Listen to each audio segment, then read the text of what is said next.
Aha tudatinze kuri uyu munsi wa none mu Rwanda habonetse ko inzoga ziri gutera ibibazo, ndetse banavuga ko inzoga zigaragaza zitujuje ubuziranenge. Ibyo ngibyo bisanishwa n'ibiri muri Bibiliya ubwo byahanuwe n'umuhanuzi Yoweli. Reka turebe ibyo byavuzwe muri Bibiliya ndetse tubisanisha n'ibiri kuba ubu turebe ko ari byo.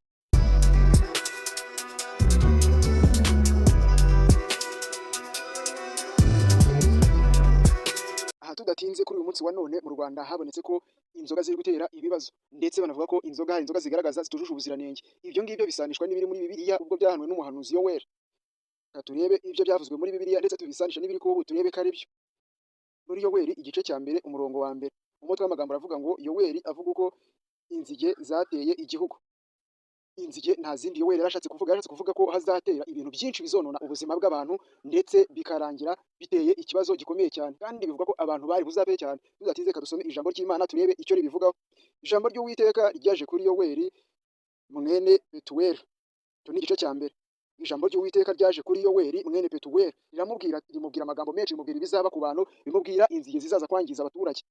Ku murongo wa kabiri haravuga ngo mwa basaza mwe nimwumve ibi kandi mutege amatwi, abatuye mu gihugu mwese. Mbese hari ibimeze nk'ibi byabaye mu gihe cyanyu cyangwa mu gihe cya ba so? Uyu ni Yoweli yagiye abaza abasaza, arababaza ati ese mwa basaza mwe hari ibintu byigeze biba nk'ibi ngibi mu gihe cya ba so?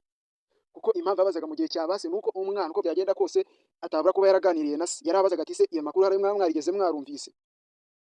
Yoweli ku gice cya gatatu arakomeza aravuga ngo mubitekerereze abana banyu, ngo kandi abana banyu bazabitekerereze abana babo, nabo bazabitekerereze abuzukuruza.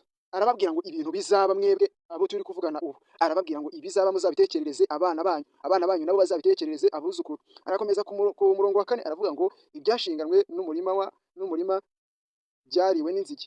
Aravuga mbese anashatse kuvuga ngo ubuzima bw'abantu Imana yashyizeho, abantu bo ubwabo batangiye kubwonona babikoresheje inzoga zisembuye. Abantu baragenda bakajya muri RDB bakagaragaza ibintu bagiye gukora, bakabaha icyemezo ko bagiye gukora ibintu bizima, ariko nyuma yabyo bakajya bakora bike bagakora n'ibindi bipfuye. Aha ngaha yavuze ngo imirima yanyu yariwe n'inzige. Arakomeza aravuga ngo kandi ibyashinganywe na kagugu byariwe.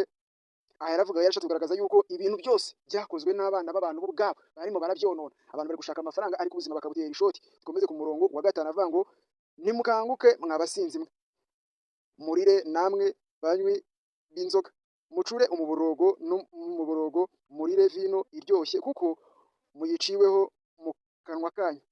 Aha naho Yoweli yakomeje araganira arababwira ati mwa basinzi mwe nimukanguke mucure umuborogo, dore vino yanyu iryoshye bayibaciyeho. Byaragaragaye mu Rwanda ubwo bacaga inzoga zose z'inkorano, barabanje bahera ku nzagwa z'inkorano, bakurikizaho ibintu bijyanye n'ubushera, ibigage, ibiki byose babikuraho. Barangije babona ntibihagije, birangira bakuyeho na zino nzoga ngo ziza mu ngo za byuma, nazo bazikuraho kubera ko babonaga ziri kwangiza.